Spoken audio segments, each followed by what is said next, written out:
In the vast, bureaucratic machinery of the Galactic Council, new species are usually welcomed with fanfare and curiosity. But when humanity arrived, the galaxy did not cheer. They sneered. We were considered loud, primitive, and dangerously unpredictable. We had no telepathy, no natural armor, and our technology was considered quaint. Ambassador Jennifer Morrison knew this better than anyone. She had been warned that the Crosthian Empire, a warrior-caste civilization that spanned 3 sectors, did not respect human diplomatic protocols. But as she walked the halls of Station Meridian 7, she realized they didn't just disrespect protocols. They intended to shatter them. The conference hall was a marvel of architectural cooperation between 17 species. Crystal pillars, grown from the silica-rich oceans of Velter, held up a dome that filtered the light of 3 distant stars. It cast the chamber in a perpetual, haunting twilight. Representatives from across the galaxy had gathered here. The insectoid hive mind of Krell, the ethereal energy beings of the nebula, and the stone-skinned monoliths of Gorham. They were here to discuss trade routes through the outer reach. But let's be honest. They were here to watch the humans fail.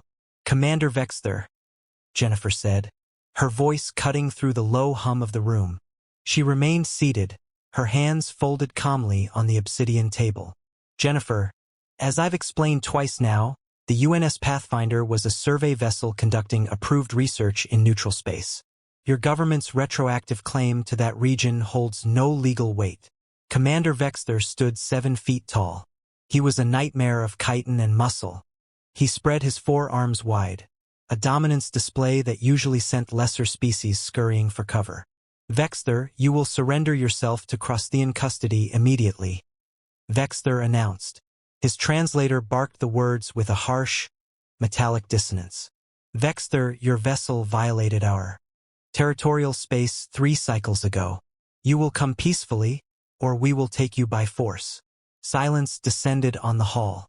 It was heavy, suffocating. The other diplomats suddenly found their data pads fascinating, unwilling to intervene. They were calculating the odds. The Crosthians were an ancient military power. The humans? They were barely a standard year into their council membership.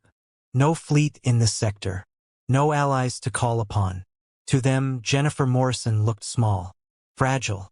Soft skin, no clothes, no exoskeleton. But they weren't looking at the man standing behind her. Staff Sergeant Marcus Williams stood perfectly still. To the untrained alien eye, he appeared relaxed, just another human in formal military dress, the dress blues of the United States Marine Corps. But Jennifer knew better. She had worked with Marcus for 3 years.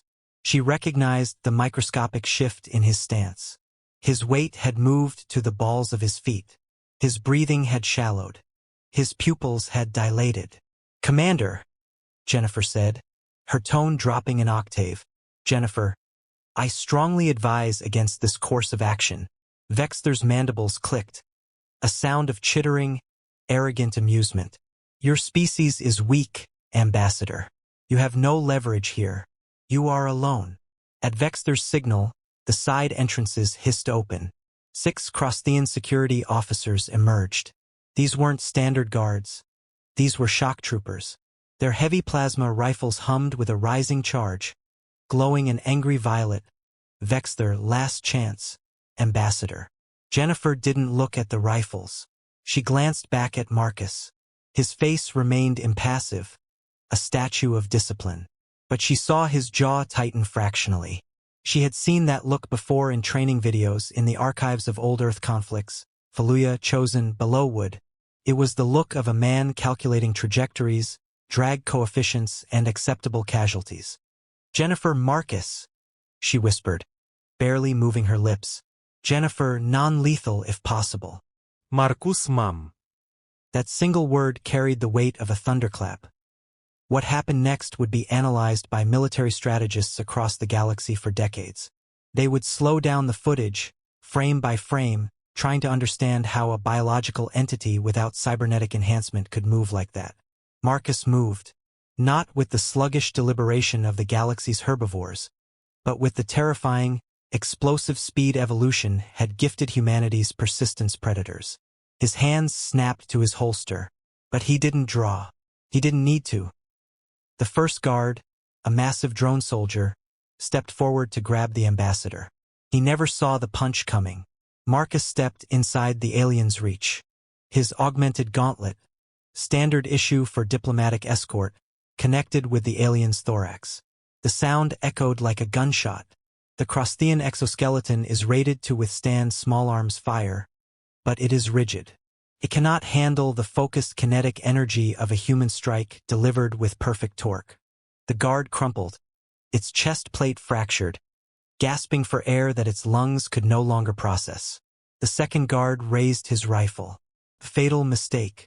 At close quarters, a rifle is a lever, not a weapon. Marcus was already inside. One hand redirected the barrel toward the crystal ceiling, while his elbow drove upward. It connected with the guard's visual cluster. Purple blood sprayed across the polished obsidian floor. "Vexter, stand down!" Vexter roared, but his voice carried a tremor. The translator struggled to interpret the frequency. It was fear. The remaining 4 guards opened fire.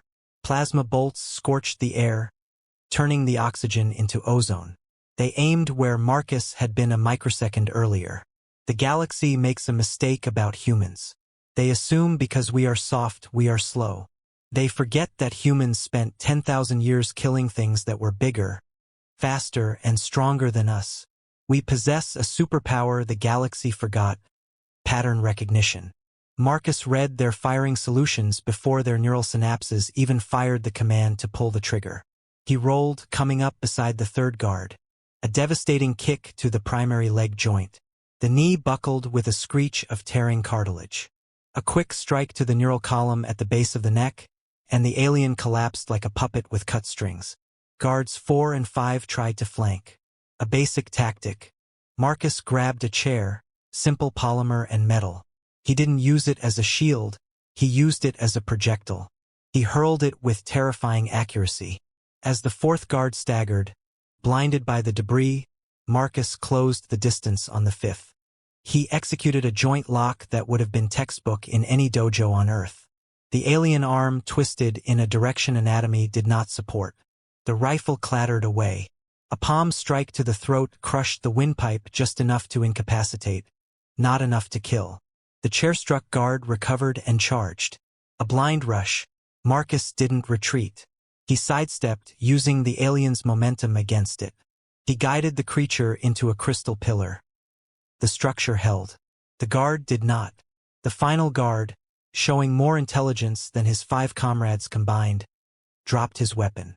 He raised all 4 arms in the universal sign of surrender. 15 seconds.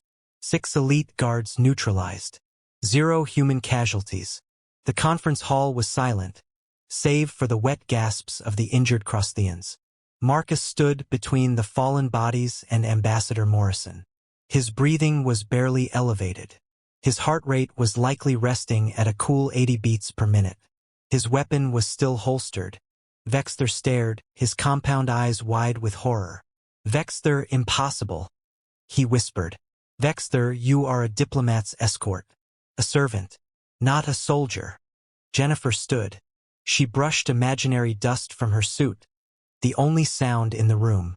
"Jennifer, now then, Commander Vexter, shall we discuss territorial claims like civilized beings? Or would you like to send more of your people to the medical bay?" The Crosthian commander's mandibles trembled. He looked at his elite guard, broken and groaning on the floor. He looked at the other diplomats. They were no longer looking at their data pads. They were looking at the humans, really seeing them for the first time. They realized that the softness of humanity was a mask. Underneath the velvet glove of diplomacy was not an iron fist, but a razor. "Vexter, the claim is rescinded," Vexter managed to choke out. "Vexter, the survey vessel was in neutral space, as you stated." "Jennifer, thank you, Commander." Jennifer smiled pleasantly, as if she had just ordered tea. "Jennifer, Marcus, please help the commander's security personnel to the medical station." In an instant, the demon of war vanished. Marcus moved to assist the very guard he had disarmed moments ago, his demeanor shifting from warrior to caretaker. As Jennifer retook her seat, the galaxy learned an important lesson that day. Humanity might be new to the stars. We might look fragile. But we had spent millennia perfecting the art of violence before we ever learned the art of peace. And we brought that expertise with us.